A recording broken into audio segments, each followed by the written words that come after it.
figure that out. That's cool. And then the other thing I wanted to cover, I've been working with, let me figure out his name real quick.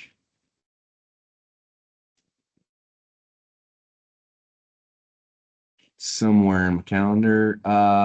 Is it, I'll probably butcher his name, but Jeff Hakola, does that ring a bell to anybody? Yep, yep. He's Okay. a Patterson West End guy, and yep, we work very closely with him. Okay. All right, cool. So you might be in the loop. But again, I just wanted to fill everybody in that, I think the ultimate goal is to go like bi-directional, right? We want to receive information in from CAD. And what you'd like to do is when you hit something in first due, let's just say a status button of en route, well, can it push that information back to CAD? And we call that bidirectional CAD, just the ability to receive, but also push that information out. Um, I have got confirmation that our team knows about it. It's an API. CAD has to write that. First Due also has to write some things in there. So right now, what you all are going to be on is a file integration. So it's not two-way. I think in the future, it just depends on every CAD vendor. So I know they're working on it, but just right off the bat, it's going to be a file, which basically means we're just going to receive information from CAD. So I just want you to know about that. But I did work with Jeff last week on kind of just buttoning up some stuff in terms of rolling this out in the county. So he should be kind of squared away, and hopefully he's passing all that on to you guys as well. But let me get my screen shared here, and we're like I said, we're gonna start out on the website. I was looking where you guys are at. It's cool. I'm jealous. It looks like a good spot. And so starting out on responder view, right? I feel like this is pretty applicable, just teaching you how to operate on the website of First Due. So if you're logged in on that laptop in the apparatus, this is what you're going to see, right? The website, you go to the browser, log into First Due. So functionality here, top left, you'll see a bell. This is highlighted in blue. Now, when it's blue, all that means is bringing over your incident screen from the right-hand side so we can see those active incidents. If you hit that again, it's going to be red. Basically just buys you some more screen real estate there. The truck with the pin next to it, I think you've all figured this out. This is unit tracking. So this is where you would see your units here. It doesn't seem like Patterson has any signed in units in terms of the app yet, but we'll see those filtered over here, and I'll give you an idea what that's going to look like if you haven't seen that. And then chat groups. So I'll also show you how to configure chat groups. Kind of the lowdown of chat is it's limited, meaning you can create groups and then you actually have to assign users to those groups. So that's how it's limited. It's not like everybody has access to chat. If you don't have anything created, then as you can see here, even when I go to chat, I can't do anything. I can't send a message across. So you can create groups like A shift, B shift, C shift, all personnel, chief officers, like special operations group. Just gives you a way to communicate within First Due. By no means is this necessary, but I'll show you kind of how to set that up if you want to play around with it. And then we'll jump into an incident and kind of show you some of the buttons in here. So I'm just going to open up the top one, which is an EMS.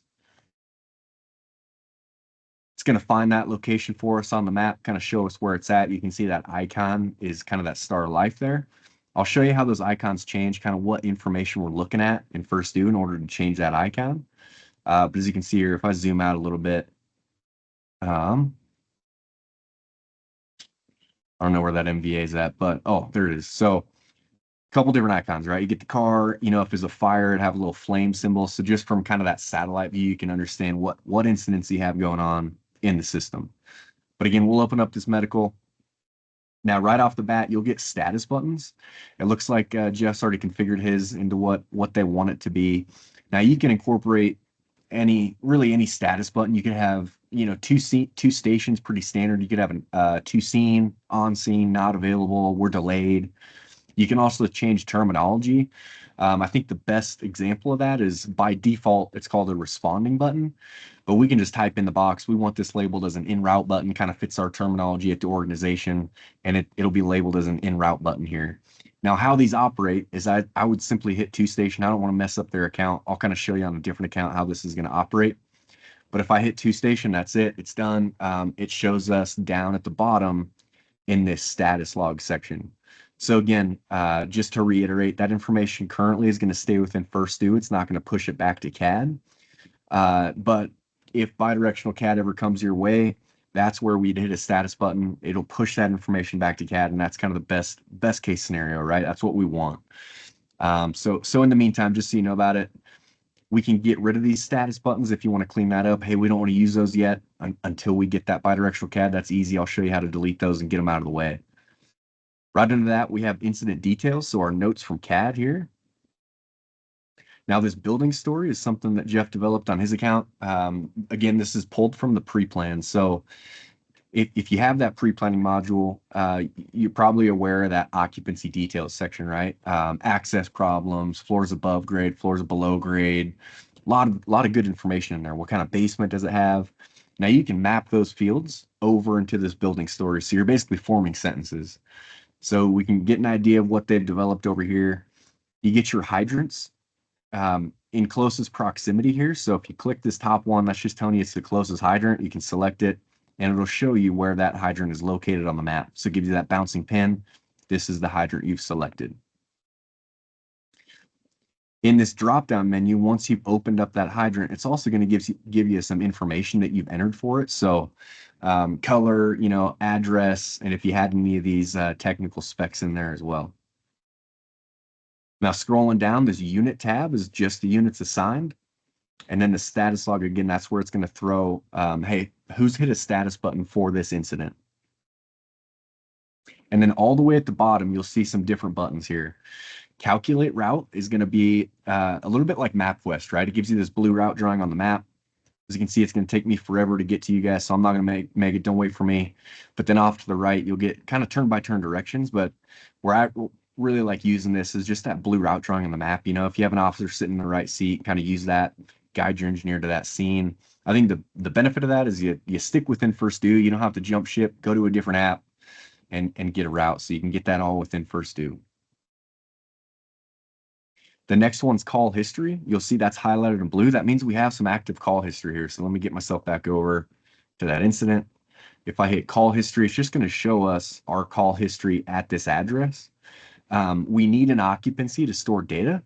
So obviously we have an occupancy here. That's why we get this data. These are your recent reports tied here.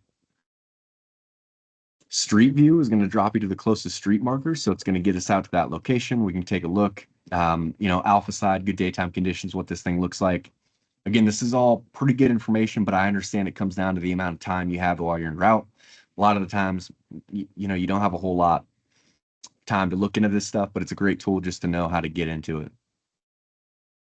Now the dashboard button, whenever you see that highlighted in blue, that's your indicator that you have a pre-plan here, an occupancy there. So if we hit dashboard, we'll see what they have built here.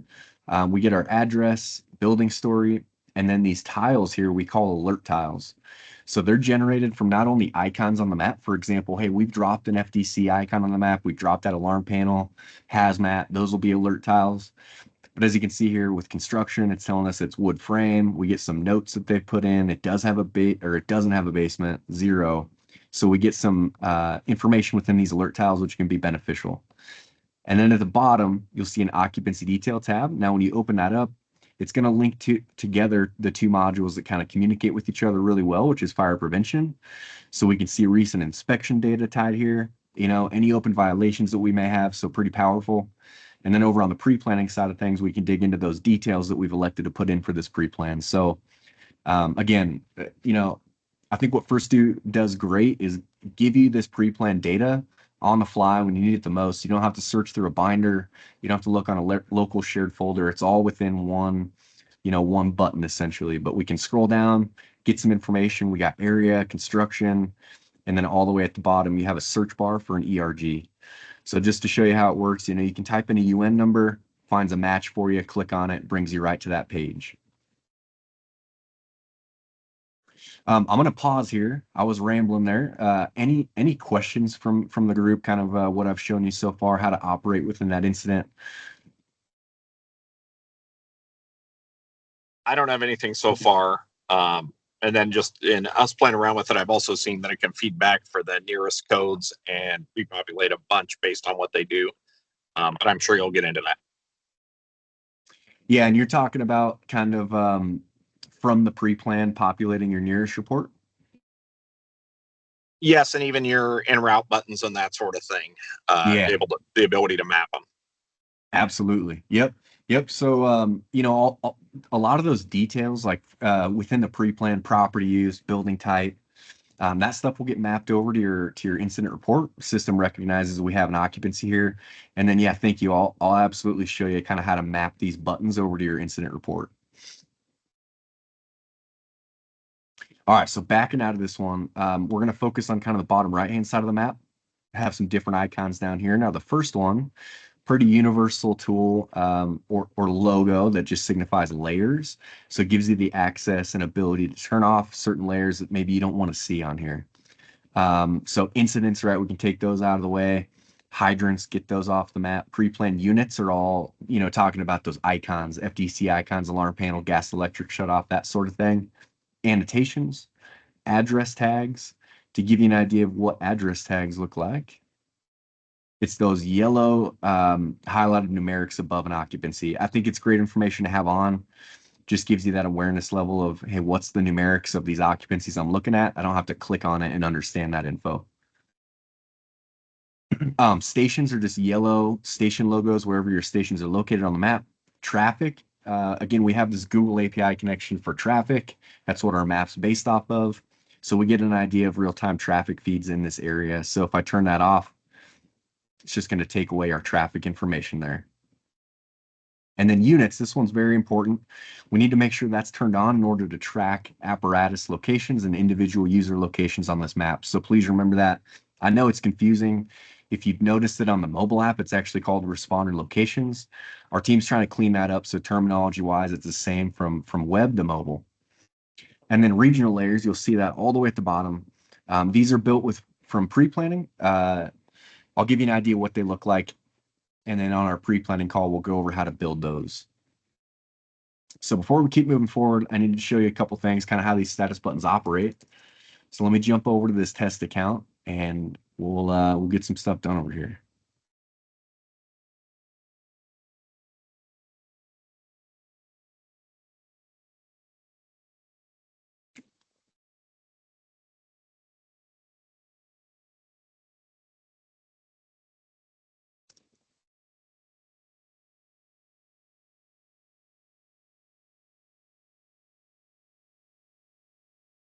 All right, so I'm going to open up this call. Again, we're linked into it. So for example, I'm just going to hit responding up at the top. Now it gives me that blue indication that that's the button I've hit. When I change that on scene, that's obviously going to be filled in. And then all the way at the bottom, that's where it throws you in a status log. So we open up this incident, we can understand, hey, who's coming? What's their status on scene? Like, delayed to the station, that sort of thing. And then with layers, annotations are these shaded areas that I've built on this pre-plan. So if we turn that off, those will all go away. And then under regional layers, let me zoom out on my map here a little bit. You'll see some data here. You got crossover icons, a bridge. You'll have boat launch sites. Those are regional layers that we built from the pre-planning module. So if I turn off I-95, these act more of like an overlay on the map. They're pretty cool. I can turn them on just when I need that information. So, hey, we're dispatching an MVA, I-95, I can turn that on. Now we can understand our crossovers. I could also put mile markers in here. A lot of good stuff that you can have on a regional layer sense.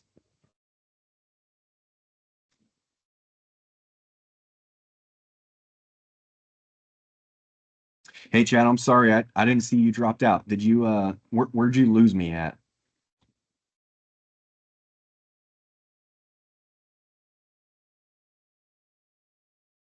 You're good. I had accidentally hit the wrong button.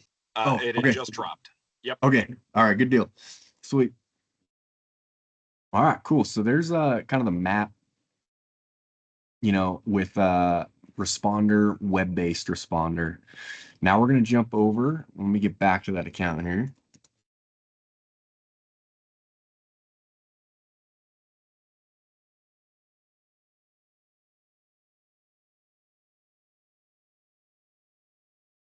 Jump over to the dispatch incident list now. So just a running list of all your calls. Something I want you to just pay attention to. I get a lot of questions about it, but in this result column, you'll see different values: match, not found, even intersection will be a result. Not found, this isn't a cause for an alarm. It just means, hey, we didn't find a matching occupancy at South 2nd Street. Kind of makes sense. There's no numerics there. But we'll see matched for 1040 Sperry Ave. That means we have that occupancy. So again, not found, not a cause for an alarm, just means you don't have that occupancy there. And then upper right-hand corner, you'll see a filter button. This gives you the ability to filter out your incident list, find what you're looking for. So specific unit, when it was created, status, whether it's open or closed. So narrowing down that list and finding what you need. And then top left, you'll see an add dispatch blue button. So when you open that up, this gives you the capability to push off an incident to your system. Now, this is a permission. You can take it away completely. It's simply, really where I see this activated is on admin level. So your regular fire department role, they're not going to have the ability to add a dispatch here. But just to walk you through this, it's very easy. You might have seen what I did on that test account there, but your dispatch type codes, all your codes from CAD, just select one. Dispatch units, get some units going, put any call notes in. This place box allows you to search for an address that already exists within first due. So you can see when I type in 1040, we get an available match drop down to choose from. You can also dispatch out manually with address line 1, even lat long. And then all the way at the bottom, you have a status drop down. Hey, do we want this to be open or closed? And then the infers notification checkbox. Do we want to link this over and create a report for it as well? Now, think of this as more of a doomsday approach. Just giving you the ability, like I said, to push off that incident. So if CAD's down, if it's under maintenance, we still wanted to give you guys the ability to do that. Now, moving down to units, one thing that I want you to confirm, there's not a whole lot on units. I just want to make sure they're in there, right? So your unit should be in this unit screen. And then over on incident types, the next page, something to confirm over here, which is really important, is this incident group column. As you'll see on Patterson's account, right, we have medicals, MVAs, marine, fire. That's what changes that icon on the map. So what we're looking at. And it also gives us the ability to set a specific tone based on incident type when we jump over to the mobile app. And I'll show you how to accomplish that. But we can say, hey, whenever I'm dispatched to a medical, I want this tone. Fire, I want this tone. So now we have that awareness when our device goes off based on the tone. We have an idea what we're going on. Now, if this stuff isn't filled in, for example, I'll pick on kind of this suicide attempt up at the top, go to the far right, click that edit pencil, and there'll be when this loads for me, a dispatch incident group dropdown. Just select any of these available options, and you're all set there.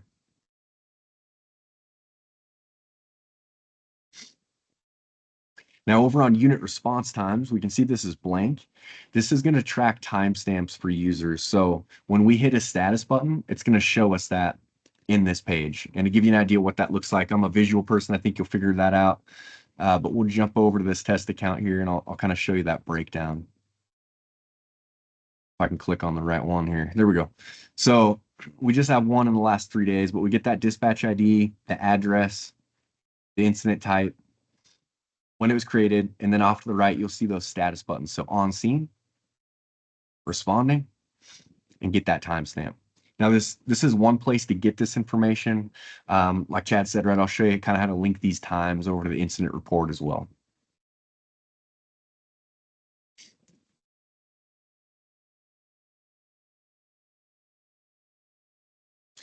That brings us to chat groups. So if you want to build these out, all you have to do is click new chat group top left.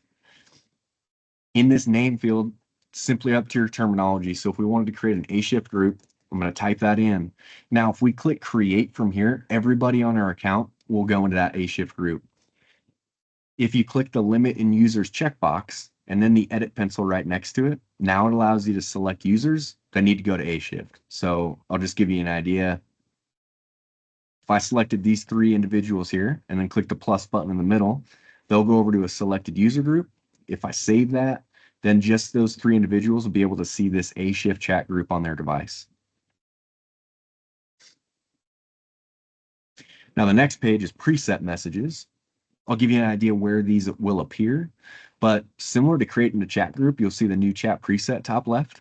Open that up, and then any message you want to type in here will be a preset. That it's just simple, right? Saves you a little bit of time. You can click that message, and it'll send it across that group. So as you can see, I have some examples in here: training out of service, recovering central, moving east and west. The example there was just for officers of apparatus to communicate with each other. So I'll give you an idea what a chat group is going to look like on the web here, and then we'll of course cover that on the app.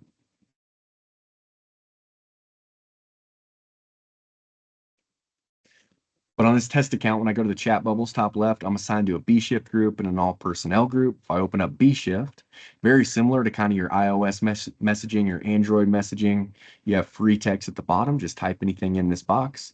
And then the little blue bubble to the left, that's where your preset messages are going to live. So if I open that up, we get a list of all our presets.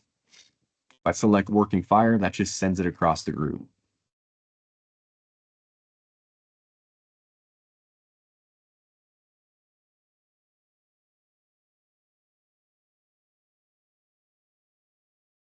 All right, now we're going to jump down to responder setup. The first place this is going to land us is our responder status section. So this is how we can fine tune those status buttons and we can customize these. The two sections you're going to see in here are unit mapping buttons and user mapping buttons. Unit, we're referring to apparatus, so we can build in different buttons that we want to appear on a unit user account. And then user is just regular individual.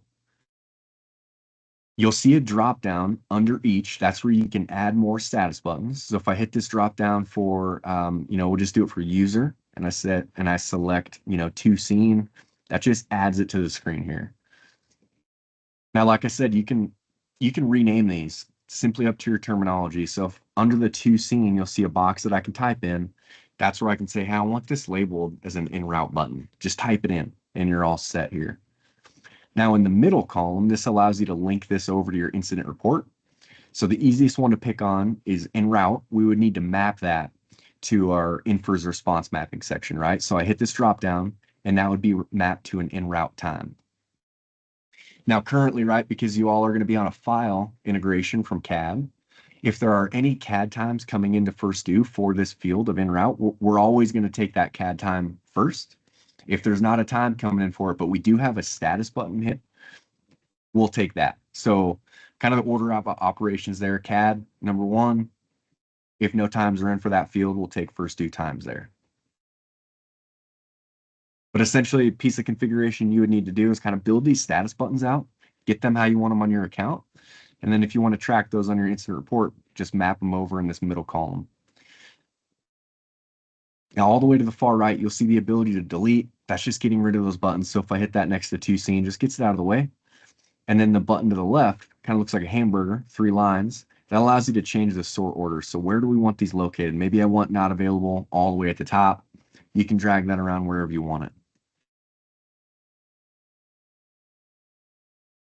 The next page down, upper left-hand corner, is outside resources. You'll see Jeff already has one in for an infers guide. These outside resources act very similar to like a bookmark that I'll have at the top of my page here. It just gives you the ability. There's a specific section on the app. It's called outside resources. I'll show you where to find that, but that's where it's going to give you this quick link to this web page. So anything, right? Burn permit forms, infers guides, ERGs. I highly recommend adding that as an outside resource. Now, when you're operating on the admin role, like I am right here for our account, anything we add in here as an outside resource will belong to everybody on their device. So all we need to do is go to this new outside resources blue box top left, give it a name, copy and paste the URL in, and we're all set. We should see that on our mobile app as well. And then station view. So what station view is all about, first thing that we need to do is enable station view and responder, and this will make more sense, but I'm going to check that box to enable it. And then there's 2 options. Do I want that to rotate through incidents or just display the most recent? I'm going to keep it on rotating, but when I refresh my screen here, you're going to see a station view page now under that responder module. So when we go over there, this is widget based. So really designed to be pulled up on a big screen in the living quarters in the bay, if you have anything like that. But basically bottom left is our map of our recent incident. Now I have it selected to just rotate. So we should see this rotate down the list. Perfect. It did it, right? So now it shows us where our MVA is at. This pre-planned dashboard at the top is going to link over some pre-planned details. Makes sense. We don't have an occupancy here at South 2nd. This is blank. We got our incident details, notes from CAD, our status log, which show you, hey, engine 1's en route, engine 2's on scene, that sort of thing. Our units assigned, local time, weather, and then your scheduling module bottom right. The next question I usually get at this point is, Mike, how do we customize this, right? I might not want this weather, this local time thing. How do we get it out of there? This is a pretty new enhancement to First Do, Station View, and our team's trying to iron out the kinks here. So currently, you can't customize this. This is what you get. In the future, I know our team wants to give you the ability to customize this, drag new widgets in. I don't have an ETA for you on that one, so just kind of keep up to speed there, and there'll be release notes when that's ready. But this is what Station View is all about. I think it gives you access to that good information. Look at it as you're running out the door. Pretty cool.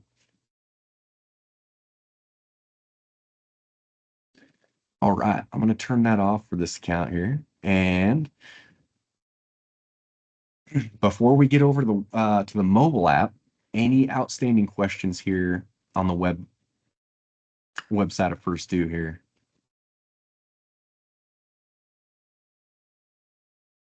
Nothing Awesome. for me. All right, very cool.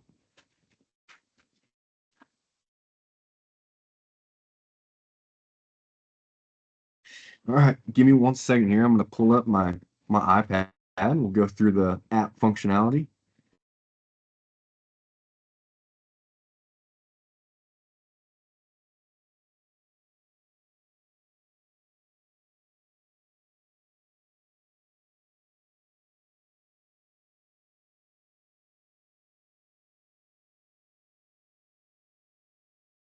All right, cool. You should be able to see my app pulled up, my iPad here. I'll open up the First Do app. So starting on the bottom left, you'll see different tabs: incident, unit, map, chat, and menu. We're gonna just work left to right here. Be a pretty easy flow. So on this incident tab, right, very similar to web, we have our active incidents on the right-hand side. I have my map that I can move around on the left. Now, if I click on this commercial structure fire, our map's going to change. So now it brings us over to that location. We can see what we're dealing with. We get that pre-planning information in terms of annotations, units, all that good info. We'll have our status buttons up at the top. So I'm responding. All I need to do is hit that. Same flow. It's blue. And it throws that in a status log section all the way at the bottom.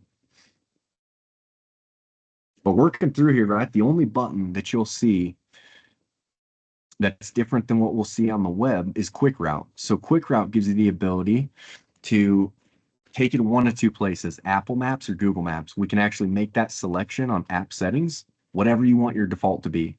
Now that's only a setting that you'll see on an iOS device. On an Android device, you're just going to have one option, and that's Google Maps. But otherwise, right, we have calculate route. Dashboard brings us over to that responder dashboard. We get our alert tiles, building story, all that good info. The pre-plan button, however, you won't see that on the website all the time, but on pre-plan, system recognizes, hey, we have an occupancy here. So it can be as easy as, hey, we're parked out on the alpha side, scene's over, but we noticed there was a new contact in that Knox box. Let's get that added before we leave. We can click pre-plan, brings us over to that pre-plan module, make an update, save it, and we're all set. Call history, relevant call history at this address. Street view, closest street marker again, same functionality here. Rotate myself around. I'm not going to cover any command with you if you have that module. That's a different specialist here at First Do, but you'll have the ability to take command from this incident screen here.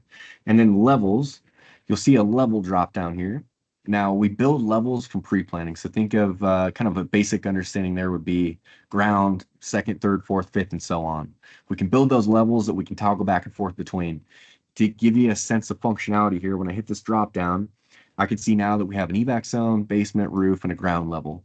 So if I select evac zone, now our map's going to change. It's going to give us that information that's only tied to that level. So you can easily toggle back and forth between these levels that you've created. Get your building story, open up the hydrant drop down, same workflow. I can select the hydrant, shows us a pin where that's located. All right, so let me clear my status here. And we'll jump back to this incident screen. You're going to see the ability to add a dispatch at the bottom right as well. So when you open that up, the same workflow with an incident, right? So dispatch type code, search for a place, call notes, and units. But you're also seeing a message tab up at the top right. When I toggle that on, the closest thing I know how to relate this to is like Active 911's alert feature, where you can send out an alert to your organization. This is known as a critical alert within first due terms. So I'm just going to throw one out. It'll be called test. I'm going to click create and confirm. And then everybody's going to see that critical alert on their incident screen, right? We can see that above the commercial fire. It's labeled as a message. I can open it up, right? This might say recall, critical weather alert. It just gives you the ability to reach your organization and get out that message.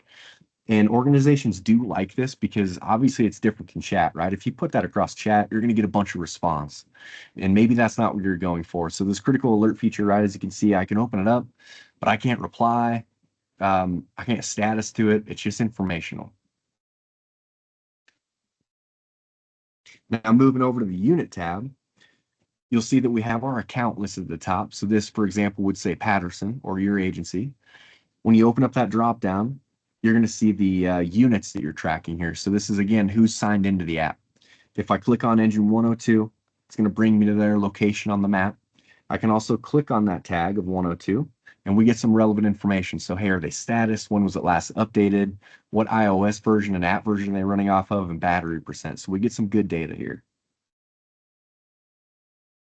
Now, with data sharing, you'll also be able to track everybody else's units, right? So all of these accounts within the same county, through a data sharing perspective, you'll be able to track all those units. Now, to limit that and just filter it out as far as what units you want to see here, top right, there's a little hamburger icon. That allows you to filter this out. So do we want to see specific unit types, chief vehicles, engines, ladders, rescues? You can filter that out. And at the bottom, you'll see an agency section where you can just toggle on a certain agency and just tell the system, I only want to focus on these units. Now you'll also see a not status banner under engine 102. So what I'm going to do to give you a sense of functionality here is I'm going to go to my phone where I'm logged into 102, and I will click responding, and that's just going to show you what status button they've hit. So you can get a good idea of your apparatus status just by jumping over to this unit tab here. So here in a bit, here it goes, popped in responding. So now we get an idea of kind of where they're at in the system.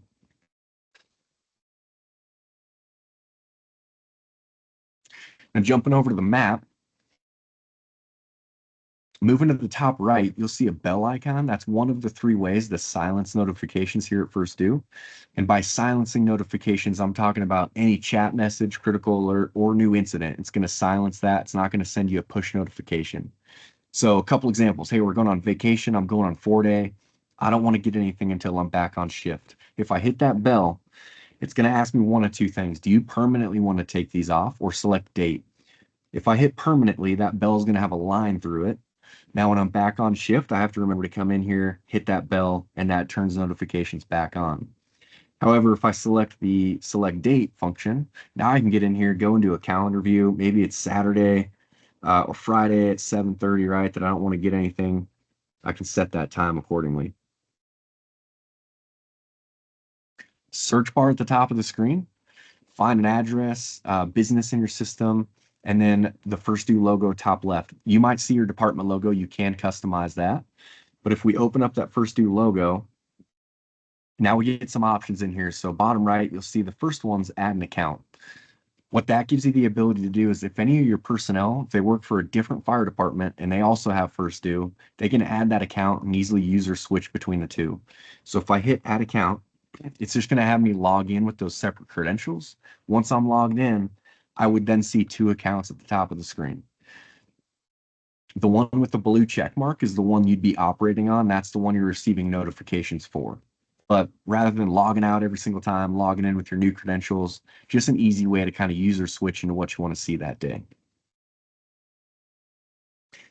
And then if you open up dev info, this is going to give you some good device information. And really the kicker here is our support email address. So when you're through implementation, you're done listening to me all the time, you'll see that support email at the bottom of the screen there. Just gives you a way to reach our support team in case you need them. As a reminder, again, they're 24 hours, they're available to you. But if you have to submit a support ticket, I highly recommend just take a screenshot of this and send it with that ticket more than likely our support team is going to ask you for this information. So just get ahead of that. Send this information to them if you can. The lock session button just locks our screen out. It takes our password to get back into it. You could think of that in terms of device security, right? Hey, I'm going to be away from the rig. I can't really keep eyes on it. I want to lock my device out. And then when you're back in that apparatus, put your password in and you regain that functionality. Over on chat, again, nothing groundbreaking here. Chat groups that we're assigned into. If I open up B Shift, I can see we have 2 messages there, 2 unread messages and all personnel. So B Shift, we can see those new messages at the bottom, free text, and then the blue bubble right next to that box, preset messages.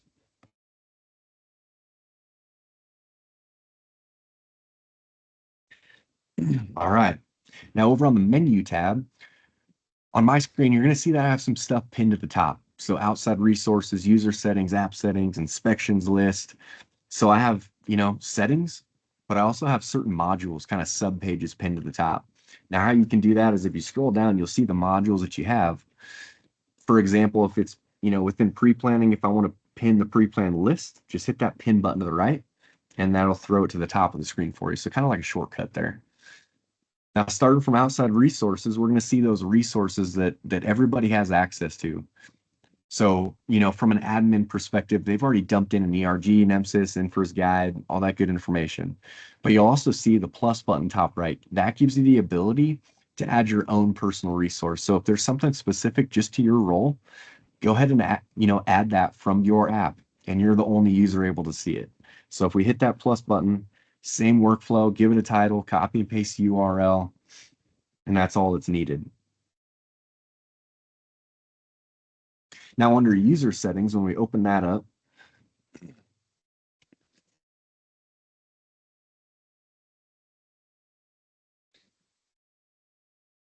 the signature box to the right allows you to add your signature, confirm it. And now, think of fire investigation, incident report, even an inspection. If a signature is required, it's just going to pull from this field. Now the landing page drop down right under that, even though it's here on the app, this only applies to the web. All this is asking you is that, hey, when you log into the website of First Do, what specific page do you want us to land you on? So that could be apparatus checks. When I go to the website, it's going to land me on that subpage. And then up at the top, you're going to see some different tabs. I'm not going to cover the personnel record or reference images with you. That's a part of our scheduling module and personnel. Just to give you an idea what you can do over here, right? Basic information, emergency contacts, and then reference images are like facial recognition that are a part of that scheduling module.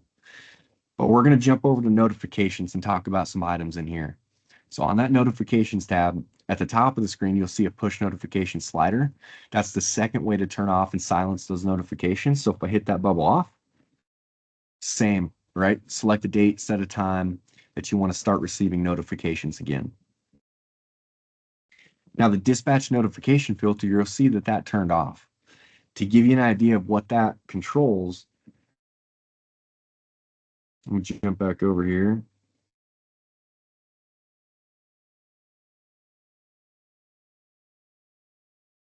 I'm going to turn that off. We'll jump back to our incident, and that message, that critical alert's gone. So this is all user specific, right? Every user is going to have to do this on their app. But please remember, as you're rolling this out in your organization, that dispatch notification filter, it'll control notifications that CAD may send, as well as critical alerts. So it's just asking you, do you want to see those alerts on your screen here? So as you can see, that's off. It's not showing me that critical alert anymore. So please remember, have your users turn that on.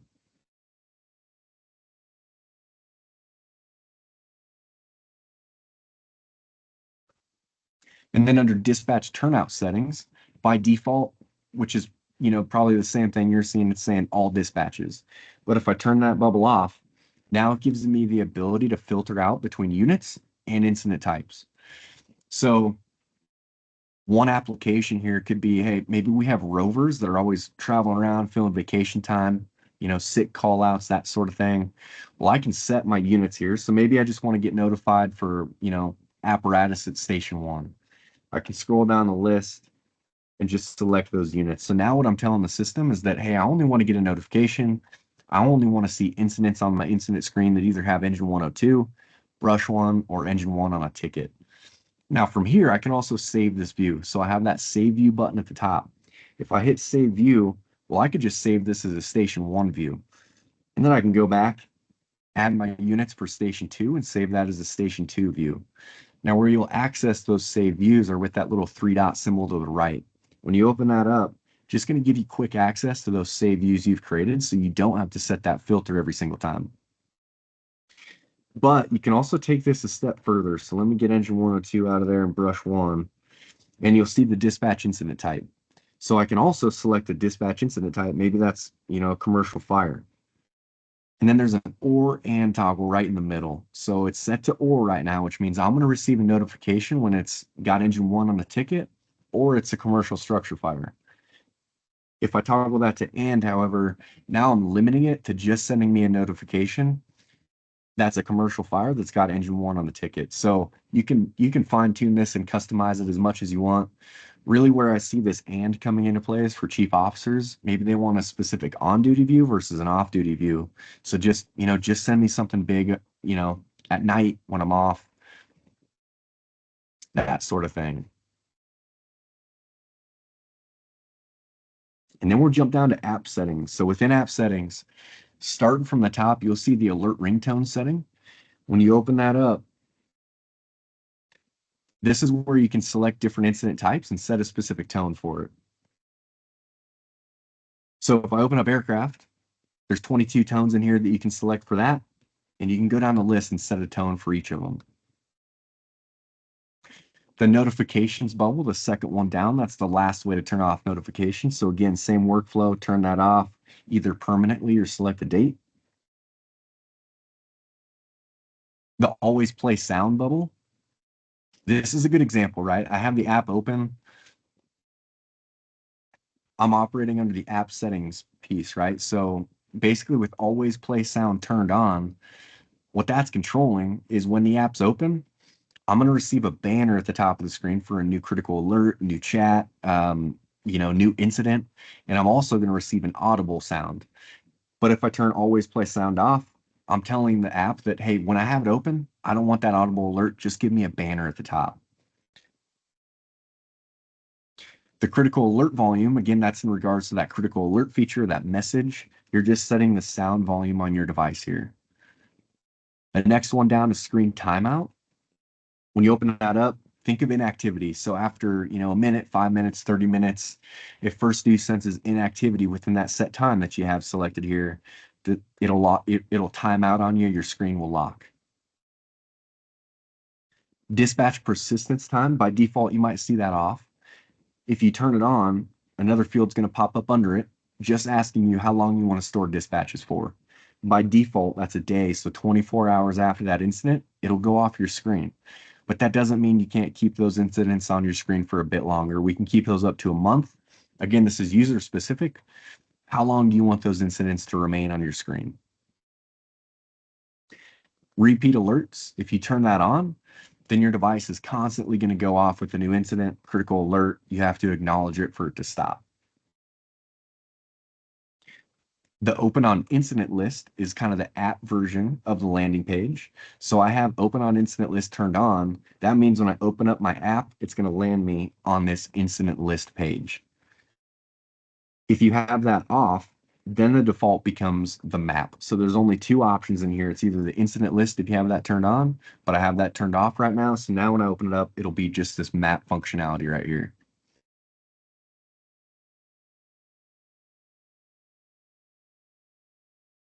Show closed dispatches on the incident list. That's easy. Do you want to see closed incidents over there? If so, you can turn that on.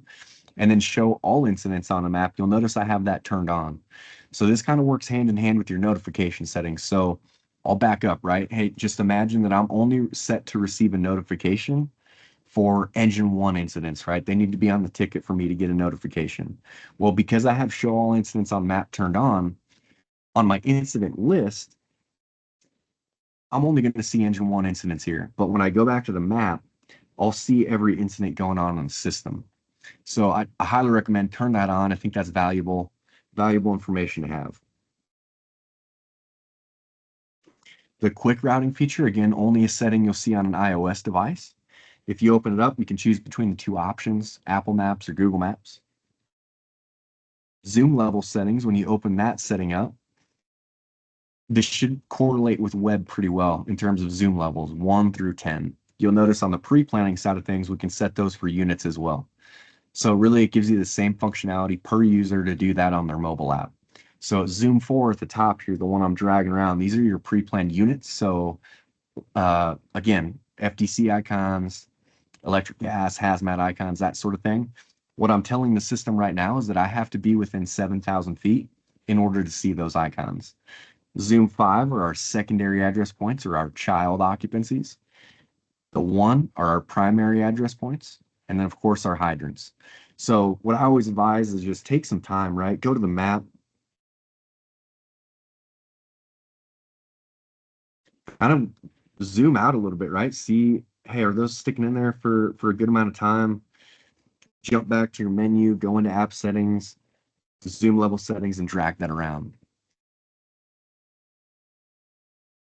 And then the icon size, so this top slider, well, that's going to change your icon size for your incident locations, your unit size. So you'll notice when I make this bigger, let's just drag it all the way to the right, and I jump back into the map, those icons are going to be massive. I think that's way too big, but it allows you to say, yep, I want them to be a specific size here. That's what that icon size slider controls.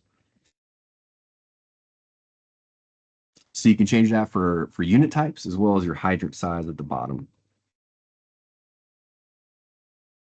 And then auto centering, I recommend keeping this at manual. Basically what this is going to do, if I have it set to 10 seconds, when I'm on the map, you know, let's just pretend like this is zeroed in on my location. Well, if I get outside of my location and maybe I'm focusing on this occupancy to the northwest, just kind of zoomed in, I'm looking at some pre-planned data. If I don't touch the map after 10 seconds, this is going to boot you back to your location automatically. And I find that can just be fairly annoying. So manual just keeps you wherever you move yourself on the map. And then the last two, you'll see default station and share my location. Now, those are two settings you're only going to see on a regular user account. You're not going to see those on a unit user account. The reason being is that unit users, we want to track their location at all times. So we don't give them the ability to turn off their location. And then the default station is just going to come into play with that two station button.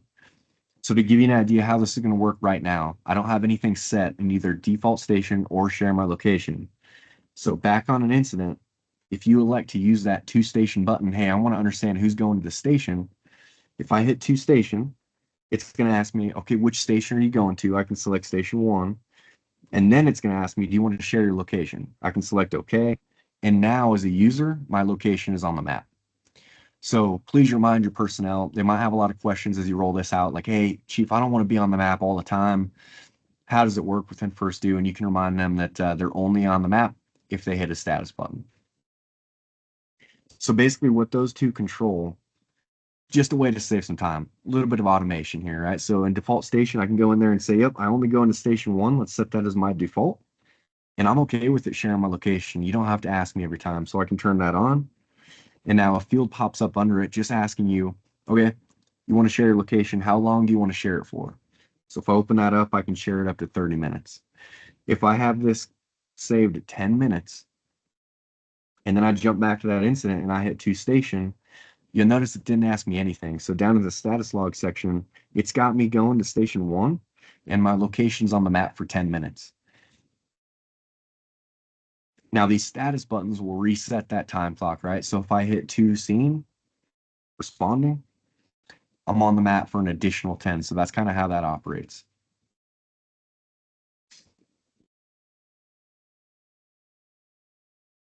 All right. I'm going to get this out of the way. That is all I had for you. The next thing I want to ask you, is everybody aware kind of how to set up unit users on your account? I have a knowledge base article that I can email out to you. It'll guide you through, offer you step-by-step directions of kind of how to set those up on your account. Before I do that, does anybody need that, or are you already set up there? I believe all of our units should be configured already, but if you could send Cool. that out, it would be greatly appreciated.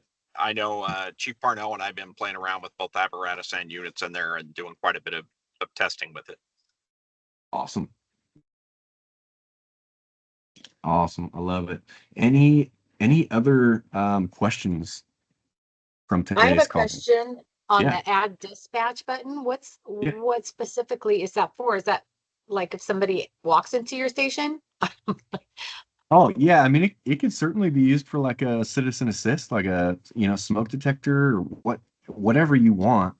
I'll share my screen here again. So the reason I say like doomsday approach for this ad dispatch is because this information isn't going to go back to CAS. So they're not going to have any idea that you just sent this out to the system because Oh, the okay. bidirectional thing's not set up. So it will not go to CAD. Y- Okay. Yeah, yeah. So it just gives you the ability, hey, CAD's down, it's under maintenance. Just gives you the ability to push off an incident to your system. Okay. Yeah. So in Chad, how do we get access to First Due then? I mean, is that out yet or at the end of the month or? Yeah, you guys can log into this today. In your First Due environment, you're able to get to this. The configuration is very much still ongoing. Right. But you brought up a good point on the dispatch. Like, we'll probably have that disabled because dispatch Oh, would okay. ultimately initiate the incident and then we would attach or whatnot. And then it'll be a whole different animal once First Due gets the bidirectional interface, because then when the guys just hit en route on their tablet, it'll go right back to RMS and they won't even need to verbalize it over the air. Okay. Yeah. Awesome. And if I could have, I'm gonna drop this in the chat, but on my meeting, I don't have anybody's email. I mean, Chad, I think I have yours. But Hayden and Angela, I don't have your emails. So in order to get that to you, the chat window here, could you just drop your email in there so I can email you that unit user setup?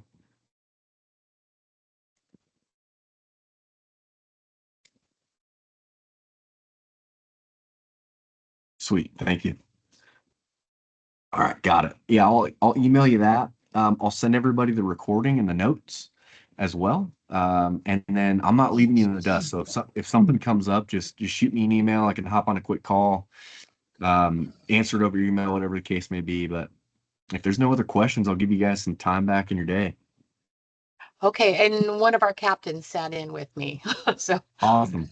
so he got to see same thing we did. Love it. I love it. Well, I appreciate everybody's time. Hope you stay safe out there, and just let me know if I can help you any way else. All right. Okay. Thank you. All right, everybody. Take Thank care. you See you. again. You're welcome. See you.